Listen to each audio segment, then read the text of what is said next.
COVID-19.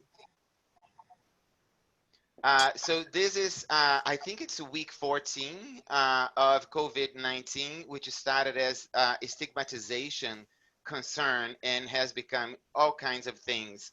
What I would like to do today is to speak very little so that we can have enough time for the panelists.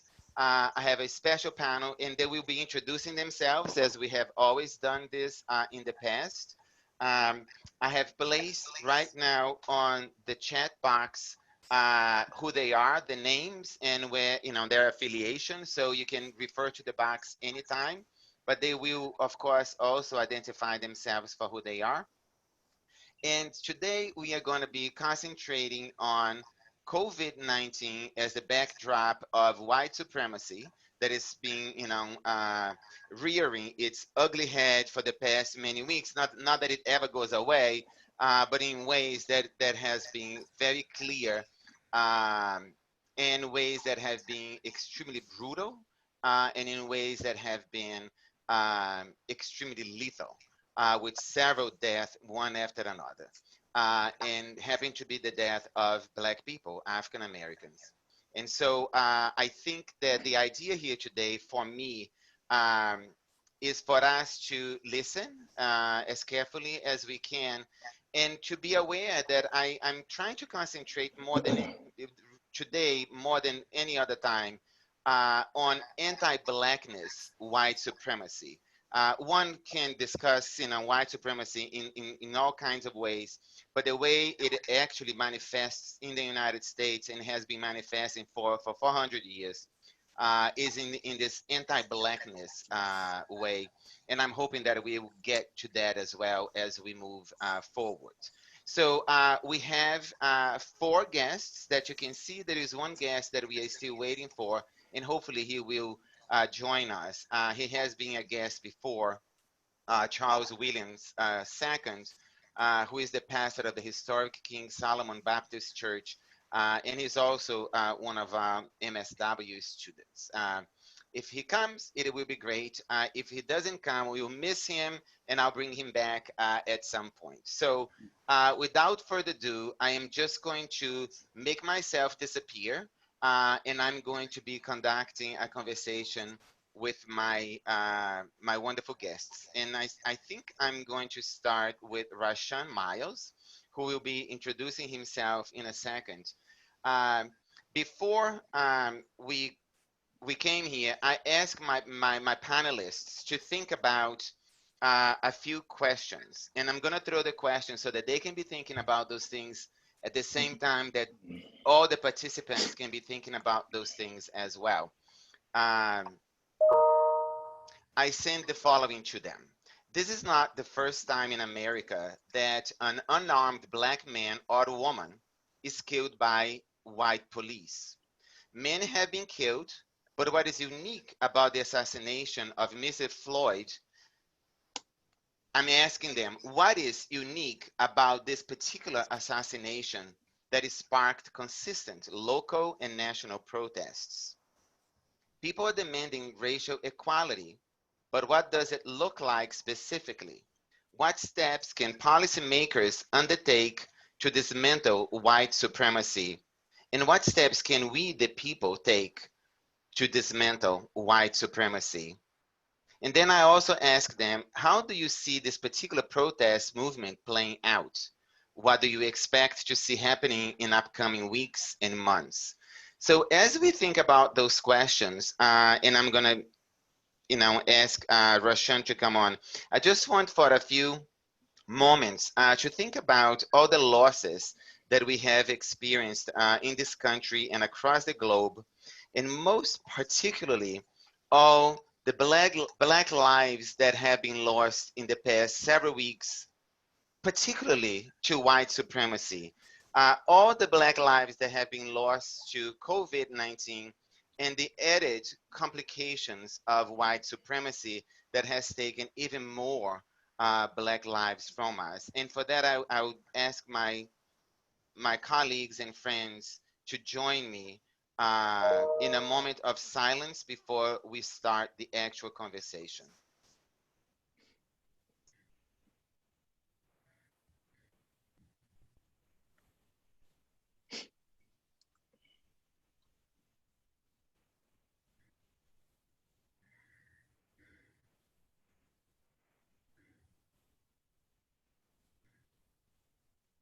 Thank you, everyone, for joining me in this moment of silence. And without further ado, I'm going to ask Rashun to introduce himself and start our conversation. Hi, good afternoon, everyone. My name is Rashun Miles. I am a PhD student at the University of Mississippi. I got my MSW and Museum Studies certificate at the University of Michigan. And I've been here almost a year now. And thinking about what's unique about George Floyd's death is, yeah, I don't think it's very unique in that, I'm in a state where, where Emmett Till was killed, a 14-year-old boy, and also I'm at the university that had his first Black student, James Meredith, in 1962. And we still have, Confederate monuments here, or a Confederate monument here. The Confederate flag is part of the state's flag. So these things are very real. They're very real to some people, and they're imagined for others, meaning that they're real for people like me, and other people who don't look like me say that it's only your imagination, like it means these other things. So what's and think about this racial equality and white supremacy. I think in a lot of ways, when those things are talked about, the word privilege comes up. And thinking about the author, like Claudia Rankine, she pushes against this idea of white privilege, and that I think it's really coming to a head now, and that thinking about white privilege, is it a privilege to live in an all-white town and also have all-white professors and not be exposed to people of color until your first year of college? Like, is that a privilege? So how are we framing privilege? And is that alongside white supremacy, and really deconstructing privilege and thinking about what's considered a privilege is, and who embodies this privilege, and that's So, Rashun, do you think that the flag that you referred to in some ways is symbolic of that privilege? oh, it's a privilege to say that the things that you think and feel that it represents and is being played out on bodies every day, for someone to say, like, that's your imagination, that's not what it means. I think that's, that there's this embedded privilege in that, and that, it makes you second guess, and in these conversations begin to, spin around. And so Sounds like the privilege of gaslighting people is what exactly, I hear you saying. exactly. And so yeah, I think that it is a privilege to be able to kind of it's like this idea of, like, not even idea, but this reality of white supremacy and privilege is that it's hard to tease apart, but, like, I think it's all embedded in. And me, as a Northerner being here in the South, I see it really played out in so many ways, in the classroom, meaning like having students who have family members who've been lynched, and they're grappling with this and going to this University of Mississippi because of the history, and also how they engage with professors, because of that they may have some of this racism that's in the classroom. So it's in, you know, being a Northerner and being in those classrooms, it's very palpable. And so am I hearing, and I'm going to ask this question not only to Rashun, I'm going to ask him to hold my question, and I'm going to ask Darris to speak to us. Does white supremacy look different in Pennsylvania, where I think you're referring to, right? And being, you know, coming to Michigan, and then from Michigan going to Mississippi. Does white supremacy look the same everywhere we go? So don't answer that question yet, Rashun, because I want to, you know, come back to that. But I want to go to Darris to react to what Rashun has just talked about, or to add your thoughts about, you know, some of the questions that I sent to you. Good afternoon, everyone. My name is Darris Hawkins. I'm a harm reduction specialist at NJCRI. The questions, my thoughts are kind of scattered, but I really want to pinpoint one or two things. And the first being me being out. Okay, so I've been through the system. It's stuff that I've been watching for so long, and it's bad to say, but it's like it's normal to me. And I'm talking about with the police brutality, the white privilege, anything the police do, it's like all they have to really say is 3 words, and whatever charge that goes against them, the charge will disappear. All they have to say is I felt threatened. Mm-hmm. And that justifies whatever they do to me. And that's been going on for so long. What's so different about George Floyd? America watched that. Everybody watched that. They watched the life leave out of him. So that's what I think is so different about that this one in particular, because again, it's been going on for so long, but the difference now is it's being recorded, it's being shown. People are starting to see it. This stuff been going on for so long, nobody sees it. And when you talk about racial inequalities and the racism and the systematic racism, just take, for example, Essex County.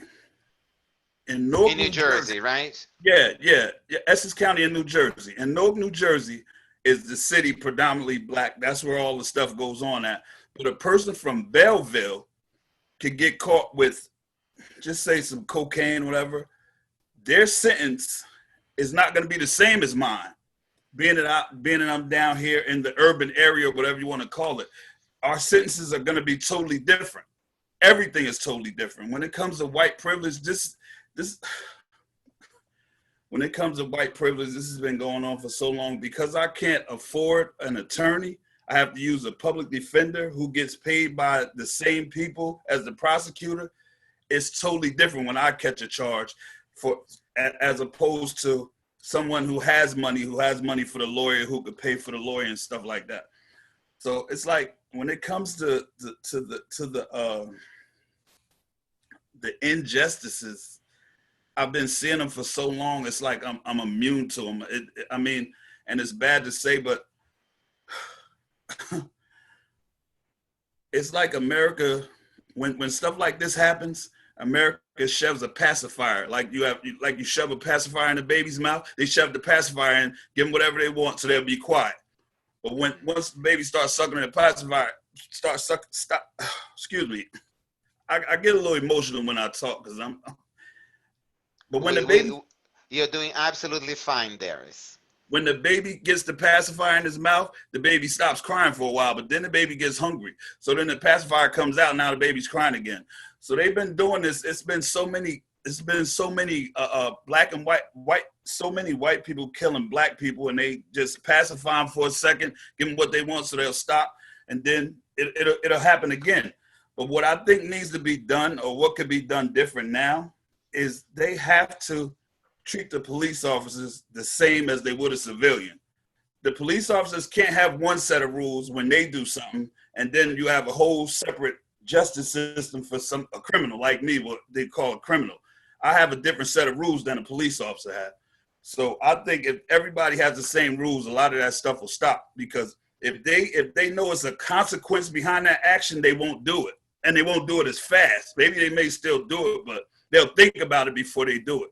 Because I you know, as we sit here, as a like I watched the so like I don't know, I may not be saying them in the correct order, but the Columbine killing, the guy that killed the 9 people in the church, they all were arrested. Nobody was beaten up. Nobody wasn't. They surrendered peacefully. How does this happen?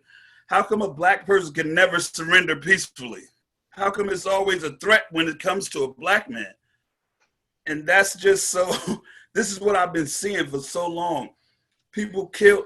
I don't remember the cases.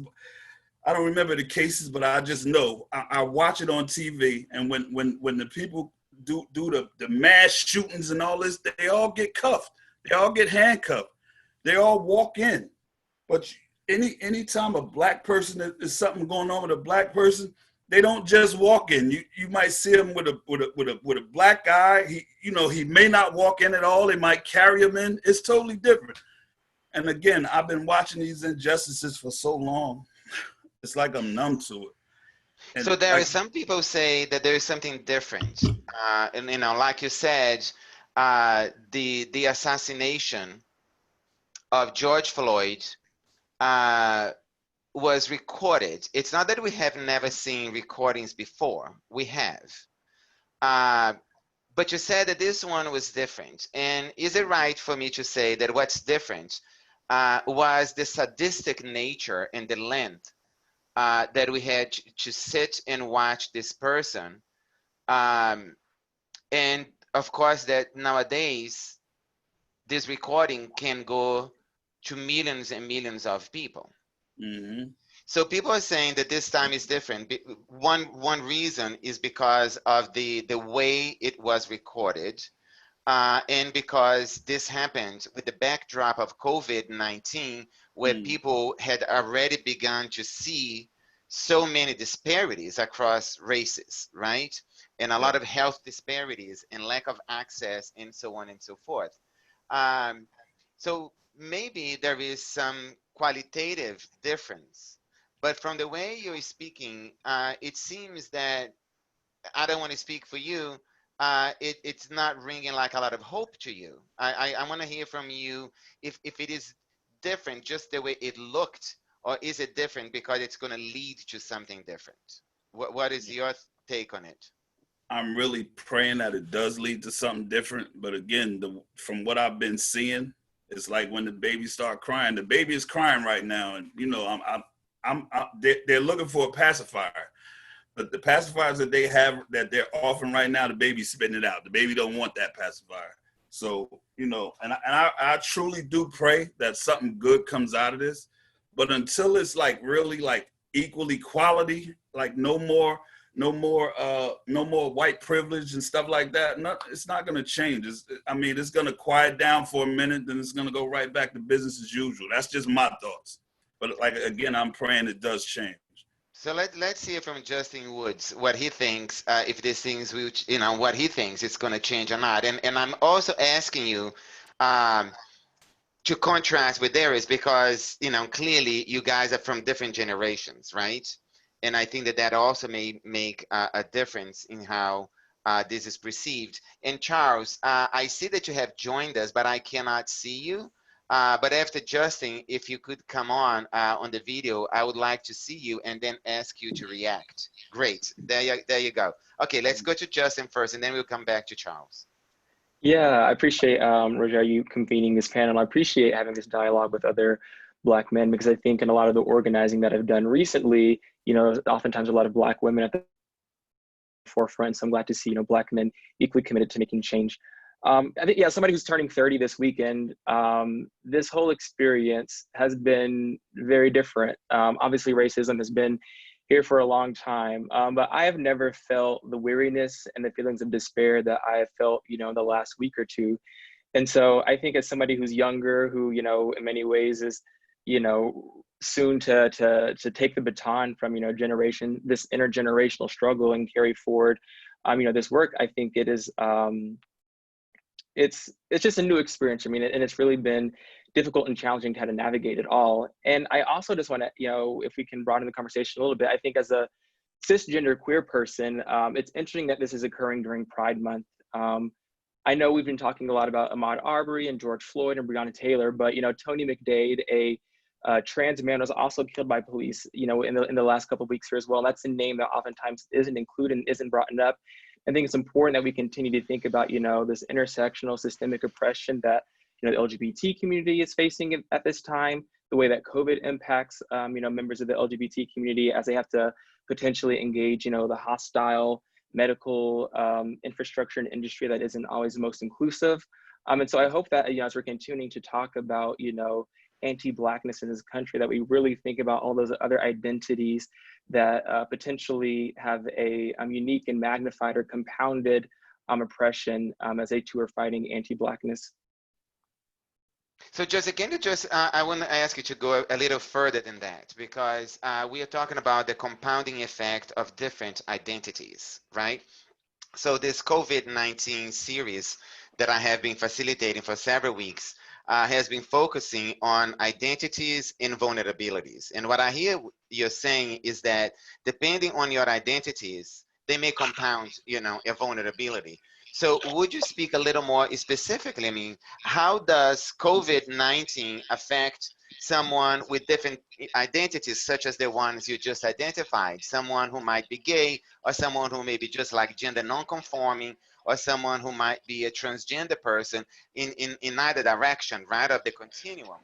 Yeah. But if that person is also Black, African American, what does it do? Absolutely. So, yeah, I mean, I think, one of my friends always talks about connecting the dots and how, this oppression is systemic. And so we know, the LGBT community is disproportionately likely to be impacted by homelessness and mental health and to die by suicide. And so they're already put in situations where they're more vulnerable to exposure to COVID. Also, we know, particularly Black, gay men, Black bisexual men, Black trans women are disproportionately likely to acquire HIV. And we know that people who have, co-infections, that impacts their ability to recover from coronavirus. And so we're also thinking about the more vulnerable you are to police brutality, to less than ideal health outcomes. That means you're engaging with institutions, you're being forced to engage with institutions that oftentimes may be hostile to you. And so you're being forced to engage with the police. We recently saw, Ayanna Dior, a trans Black woman who was beat in Minnesota in the aftermath of, all the protests that have been going on there now.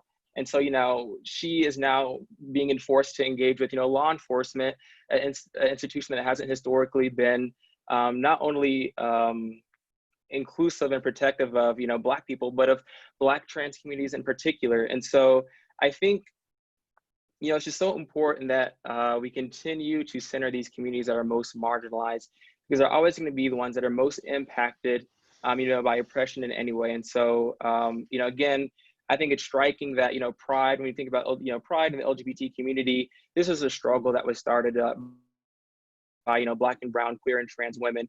And here we are, decades later, continuing to fight for their inclusion, for the right to live, and for their right to thrive. And I think that's so important that we continue to have them as a part of the dialogue. Thank you so much. And thank you for bringing up the LGBT community, because in some ways, and Charles, I'm going to you next.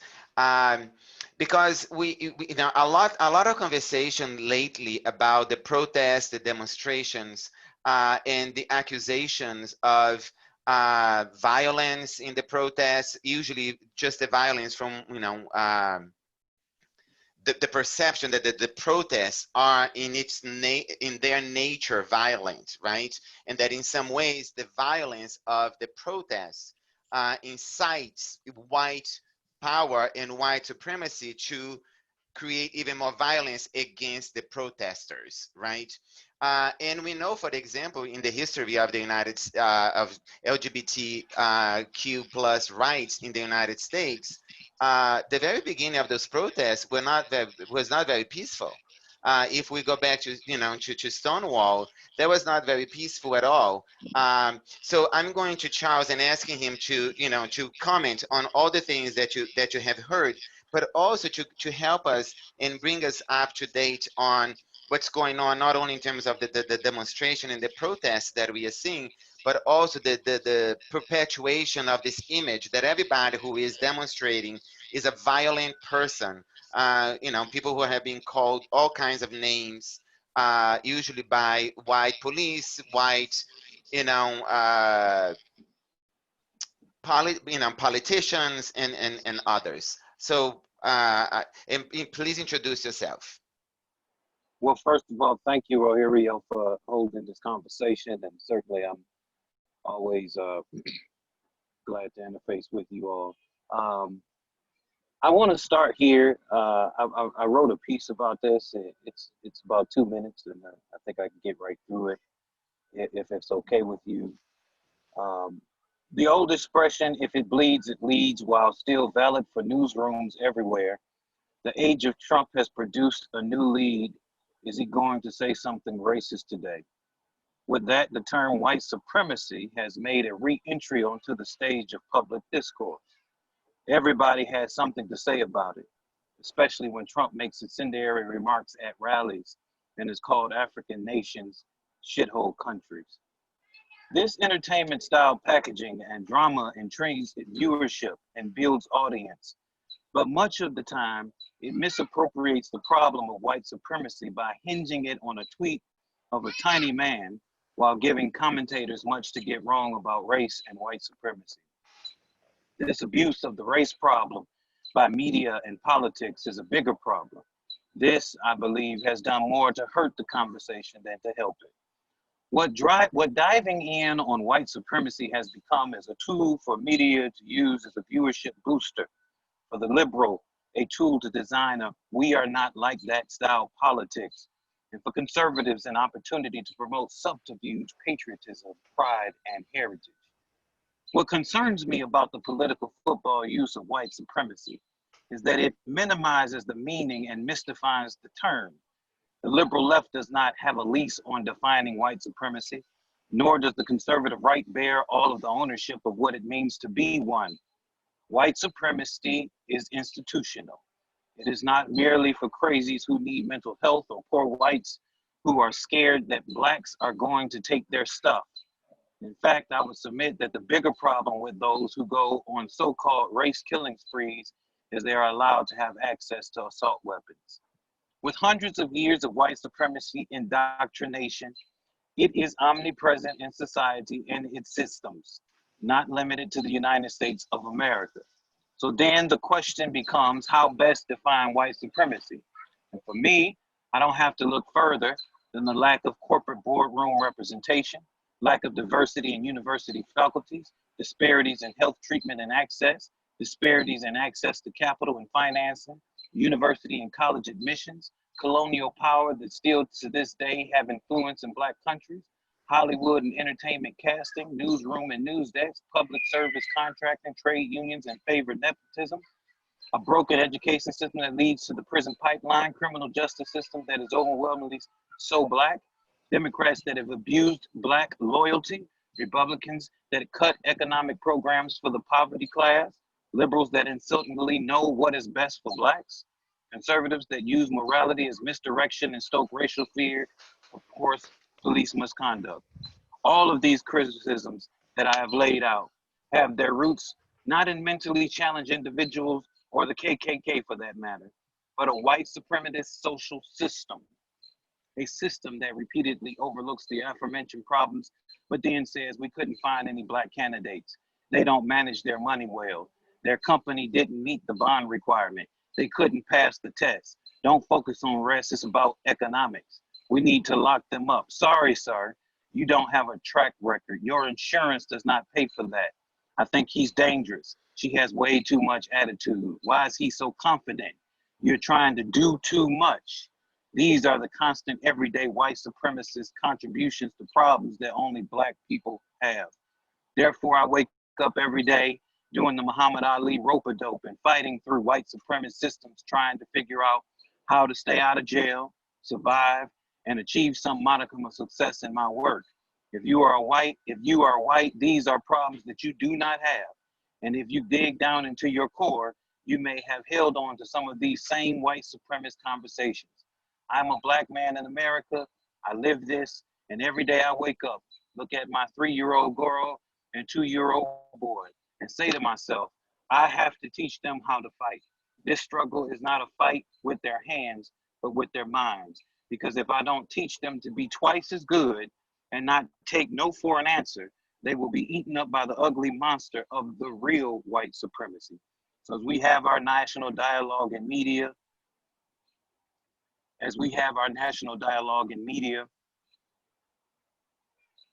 I'm issuing a call to the good white people. Please don't excuse yourself from the contributions of white supremacy that create systematic hurdles in Black life. Charles, thank you so much for preparing this. It's really great to hear you. I'm sure that everybody who's listening to you, each one of us has many questions for you, many reactions. So I'm just gonna say a couple of things, and I'm gonna ask Justin to react. Now, Hodge, not Woods. And I think what came up for me more than anything, if you ask me, what's the thing that will stay with me from your words is I think you gave us a very clear, methodical picture of something that sometimes is perceived and is talked about as accidental. And I think what I hear from your words is a deliberate, right? So Very much white so. supremacy is deliberate. It's something that happens purposefully that all of us in some ways participate in. So that's my Absolutely. reaction that I implore everyone to think about. And then I'm going to ask Justin Hodge to react to it. And then I'm going to go back to each one of my panelists, and I'm not going to go in order. So I'm going to be asking you that after Justin reacts to it, to just raise your hand when you want to react. And that's how we are going to lead the second part of the event.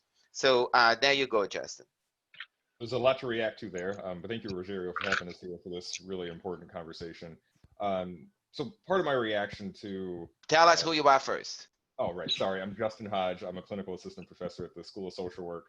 I'm also chair of the Washtenaw County Sheriff's Community Advisory Board for Law Enforcement, which I think is really relevant for the conversation that we're having because of the police use of force incident that we had in Ypsilanti Township. And I'm happy to talk a bit about that.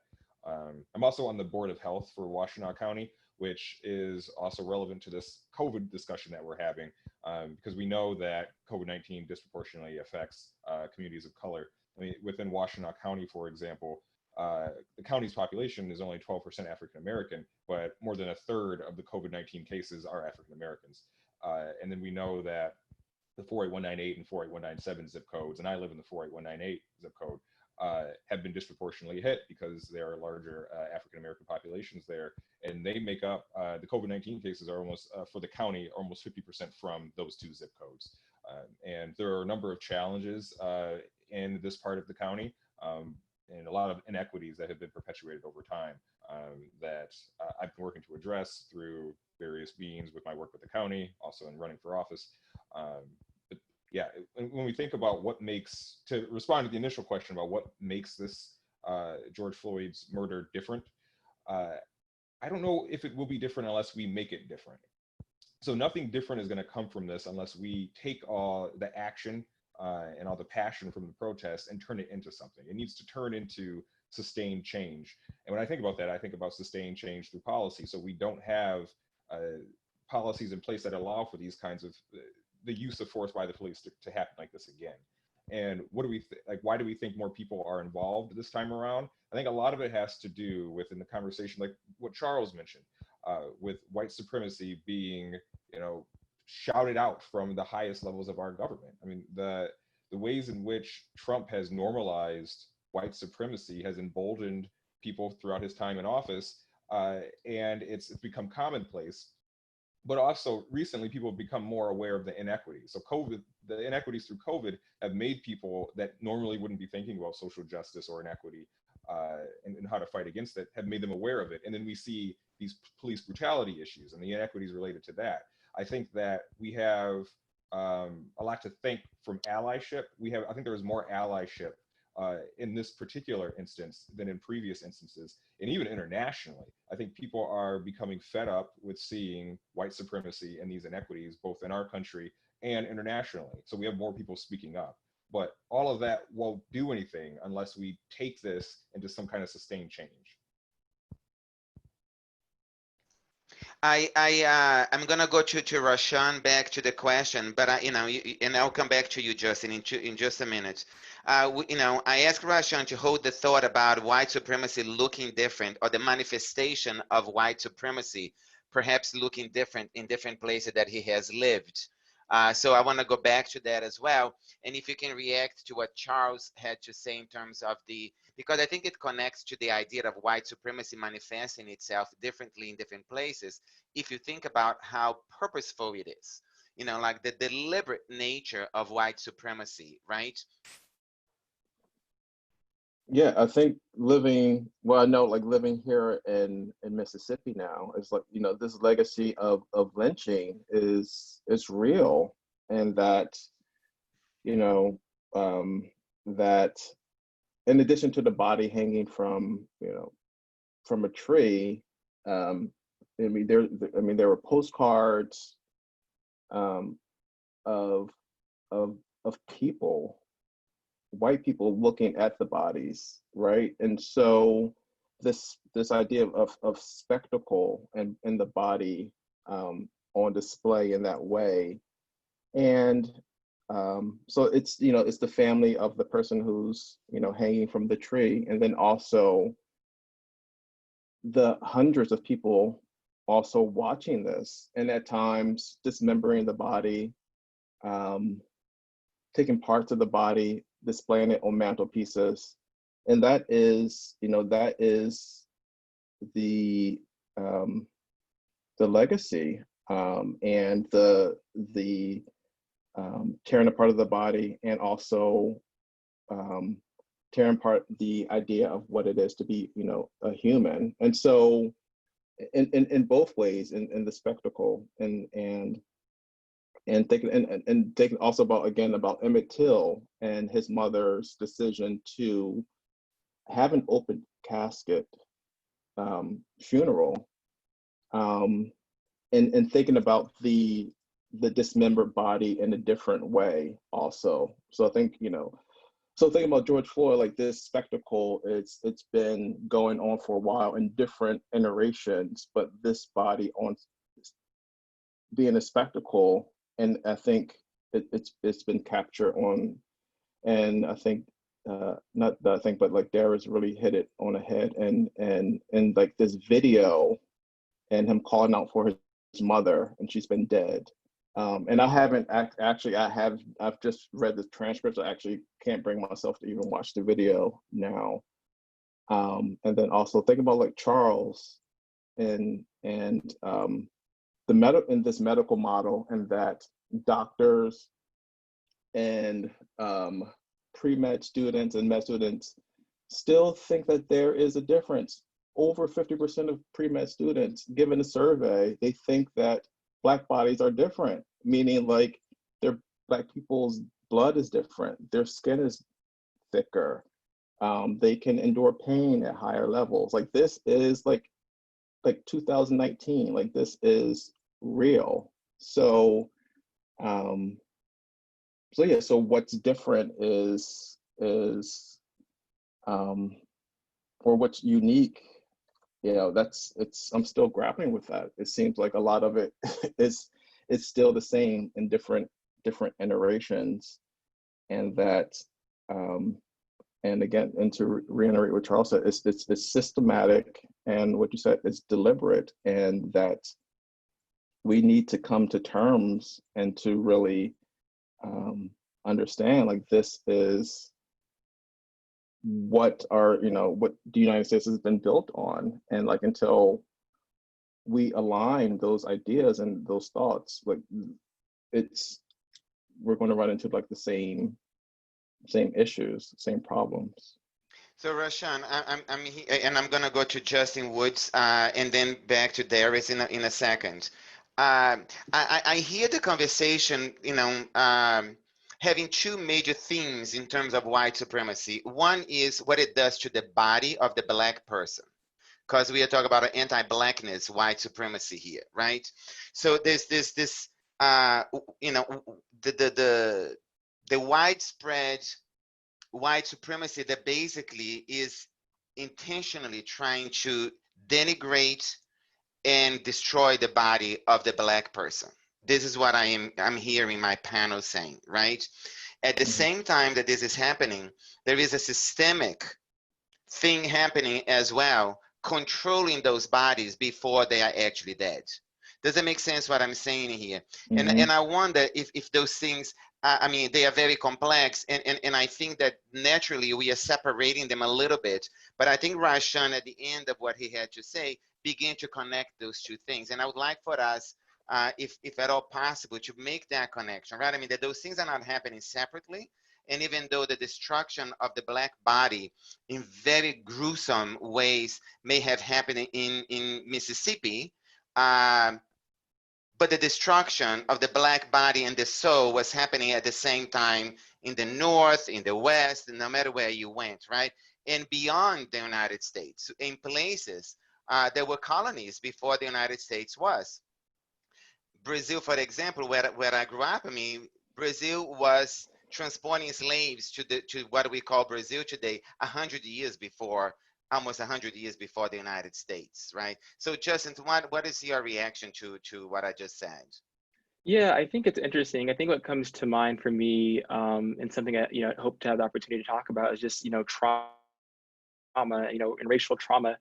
I think, it's really a situation here where, Black bodies are being, destroyed from the outside in and from the inside out. We have police brutality, and we have, all these things that impact social determinants of health that, make our bodies, less healthy and less resilient, less able to fight COVID, more likely to acquire COVID. And then we also have the stress on the body of trauma that I think we oftentimes don't talk about. And I think about my own experience in this moment now where, we only have the white gaze and the attention on this for so long. And so I feel there's this pressure to, do as much as you can, organize as quickly as you can, and, make your demands and, create policy as quickly as possible and keep that social pressure, because we know that discomfort is what's going to lead to progress. But at the same time, I think about how difficult it is for me to sleep, and, just constantly being charged, and, how I wake up, earlier than usual because I feel like there's so much work to be done and our window is only so long. And so, I think, as someone who's an MSW student focusing on interpersonal, doing the interpersonal track, it was important to me, even though I very much care about, addressing anti-Blackness, dismantling white supremacy, that we also talk about that emotional toll, that we are acknowledging that this is trauma, and that, the manifestation of intergenerational trauma, and, the ways in which, Black people who may want to seek out, mental health care and behavioral health care, the challenges that they may seek or that they may find in finding people that look like them or people who can provide culturally humble care. And so I think it's, as we are organizing and taking action, I think it's important that we're also thinking about our own mental health, and that we're taking steps to address, the trauma and the stress, the racial stress that all of this creates for Black people. Thank you so much, Justin. Darris, I saw you, you moving your head in so, in agreement to so many things. I mean, would you like to share with us what the, what that was in terms of your reactions? You have to unmute yourself. Yeah, yes. Sorry about that. When he spoke about when Rashun said he couldn't bring himself to watch that video. But what's not really showed, or what's not getting a lot of airplay, is that across the street, someone else had another video going. And it wasn't just the one, it was 3 people that were actually holding him down. One had his neck, one had his back, and one had his legs. They all had knees on.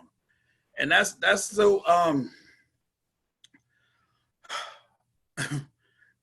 again, for me, okay, if I get pulled over, if the police see me and they run my name, and they may see one of you guys and they run your name, nothing's gonna come up. But when they run my name, I got a rap sheet like really long.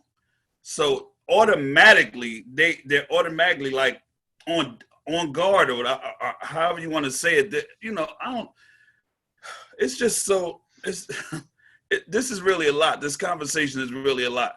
And again, Charles, thank you for that, because you really put that together in such a way when you talked about the system, how it's been, how this racism has been going on for so long. But when I think back to the slavery days, when they brought us over here, you know, had us tied up and they selling us off, that systematic racism goes all the way back there.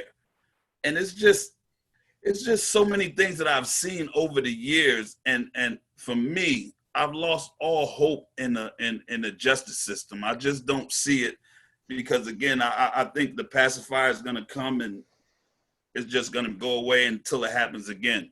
But with this COVID-19, and you know, me being directly affected by the COVID-19, it's a lot. It's a lot, Rogerio. I'm sorry. Again, my thoughts are all over the place, so I'm sorry. I think our thoughts are exactly where they need to be. And the reason why I invited you back here is because what you say makes a lot of sense.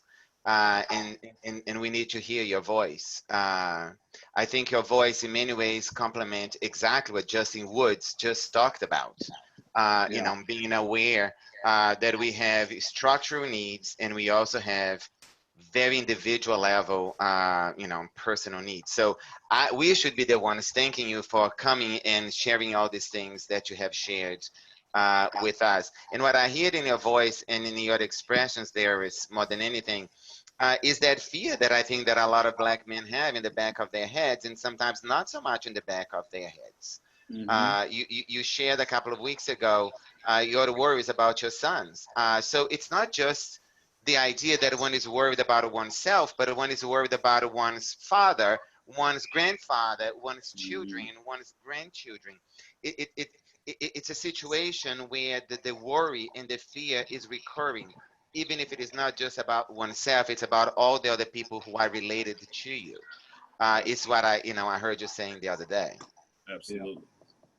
Yeah, and just can I just add one thing? Is also yes. Think about what Justin Wood said, and thinking about like there's so much to do, and being here in Mississippi and kind of isolated in some ways because it's a college town and most people were evacuated or left, and that, you know, I also think, you know, I watched the videos of the protests in LA and Philadelphia and New York and Michigan and a lot of the places that I live, and there's a sense that I also grappled with of like me as a Black man not doing enough. You know, and so in addition to what's going on, it's like also feeling like how am I contributing? What will be my, like, how would I talk about this moment when, like, if my nieces and nephew ask me what was I doing during this time? So there's also that struggle of, and knowing like the realities of COVID-19, and also what's at stake of being arrested, what that could mean for me, like professionally, and all these other kind of, or just in quite honestly, my life. So also grappling with like not doing enough, and being on, that's, if not on the front line, but I've found ways to contribute over the past few weeks, but that was a big worry and anxiety for me for a few months, actually. I wonder, I'm not going to make an assumption that all the other panelists, you know, may have similar feelings. How do you react to this, Charles? I mean, have I done enough? What's the next thing that I have to do? And I'm asking that question already thinking that we are approaching, you know, 4 o'clock, and I wanted the last, you know, 10 minutes to be about what can we do? But I think that Rashun introduced us into this in a very special way where, you know, we are already questioning, have I done enough? And will I do enough, right? So Charles, if you could give us your sense, and then I'm going to go to Mr. Hodge. I have to echo some of the sentiments of others. I haven't watched the video. I've skimmed past that video 100 times. I haven't watched that video. I haven't even watched it because I can't I can't afford for my family and for my life to be immobilized for the time that it's going to mobilize me and what it'll do. And I say that to say that, when I think about what needs to happen next, particularly for dominant culture folk, white folk,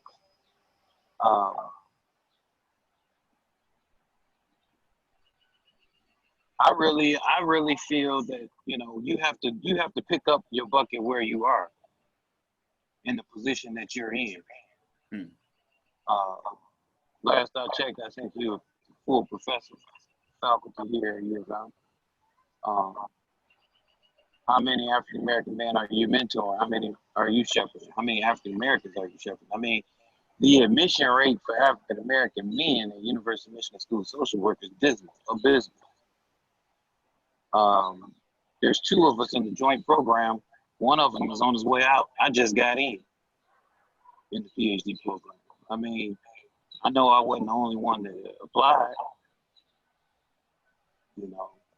So I think thinking about how we can do that, right? How we can tell people the secrets that we know. Like, oh man, apply for this, apply for that, get this money, These are ways to dismantle systematic. I mean, what's wrong with it? If it's okay for a class of school of social workers to come in, 500 students, and the majority of them be white, what would be wrong with the majority of them being black? I mean, point, why is that a problem if that was the case?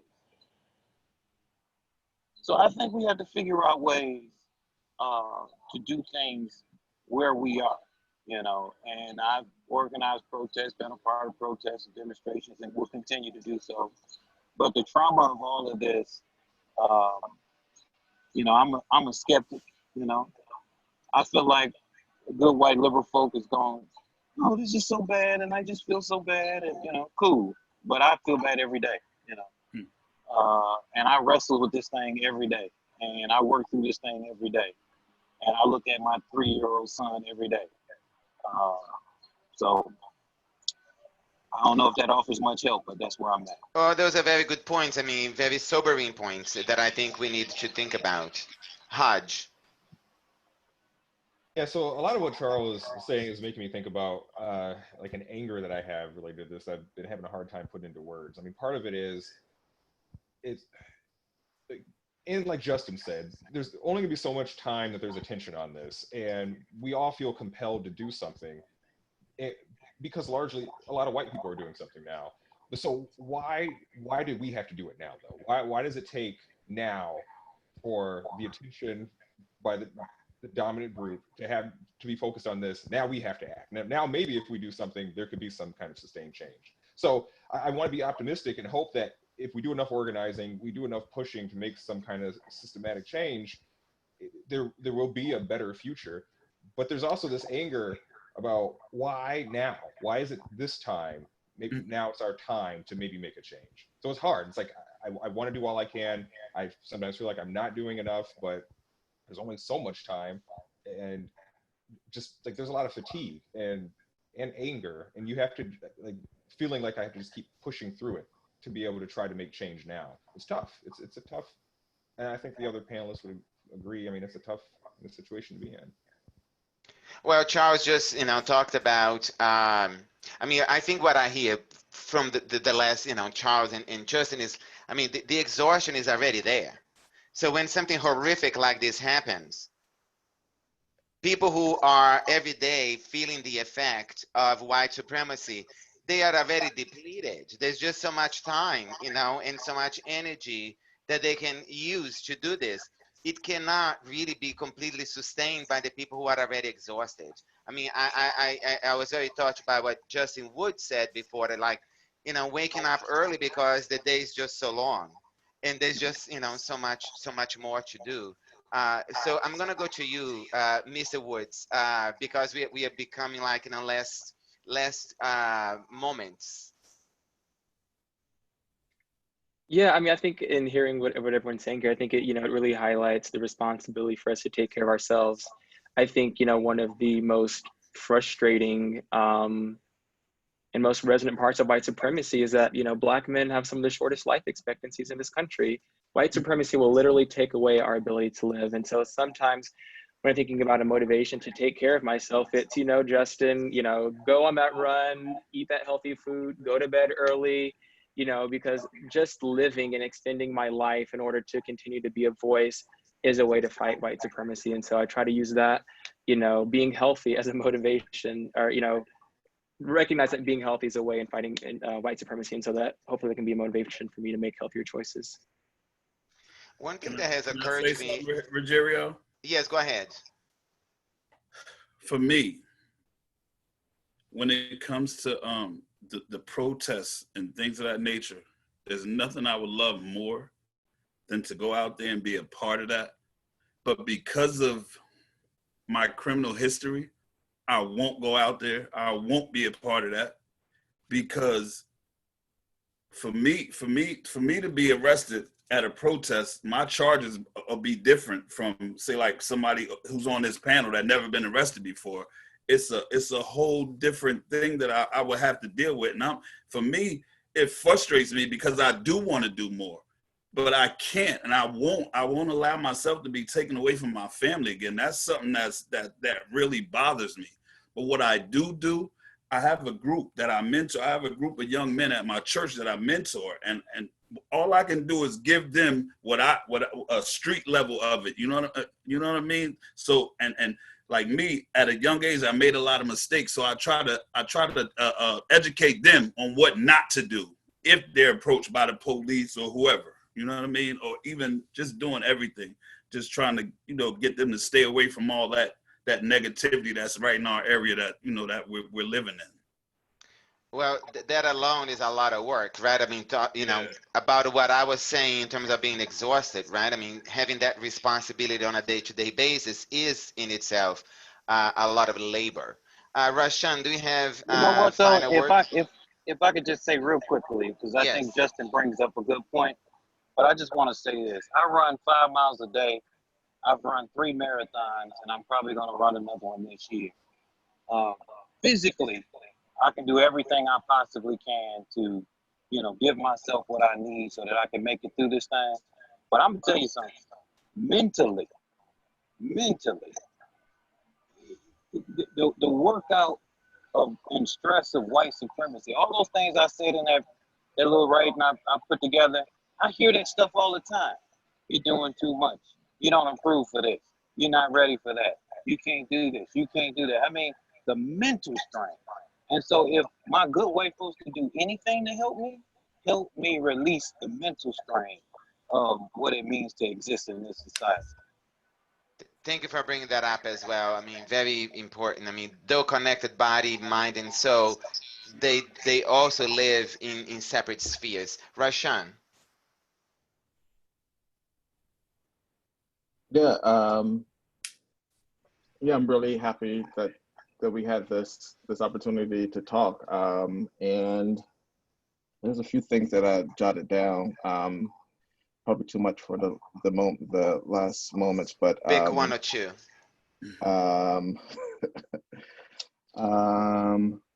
just moving forward, and yeah, I think moving forward, and I think just echoing what Justin said, like this opportunity, and so many things are precarious at this moment. COVID-19, schools opening, at this window of opportunity, it may be shutting soon, and I think just like capitalizing on these moments. And I think, and what's been helping me get through is just doing what I can, just doing as much as I can, as well as attending to like my physical and mental health. So I think the last thing I have to say is just like mental health is important. Mhm. Well, it is exactly 4 o'clock. I would love to thank my panelists. I'm gonna be using the words of Katie Doyle. She just placed them in the chat, and I think that what she says in there uh, clearly reflects my sensibility, and I think probably all of us listening to all five of you. So thanks to all five of you. We are humbled and grateful to see and hear you. The pressure, the struggle, the incredible strength, the skepticism, the authenticity, the anger, the bone tiredness, and the mental tiredness. But lots of hope, energy, and incredible stamina and strength. So thank you very much for joining us. We will continue with this series as we move forward. Next week, I'm planning to have five fabulous Black African American women to talk to us about the same issues. And I hope that all five of you can join us as we have that conversation. So without further ado, thank you to all my attendees, guests, participants, and panelists. In a quick words, that this event is not only my event, it is an event of the Faculty Allies for Diversity, whose co-chair is Eddie Weaver, with me as the other co-chair as well. So thank all of you, thank the committee, and all the participants. I'll leave you all and be well, all of you. Take good care. Bye bye. See you all.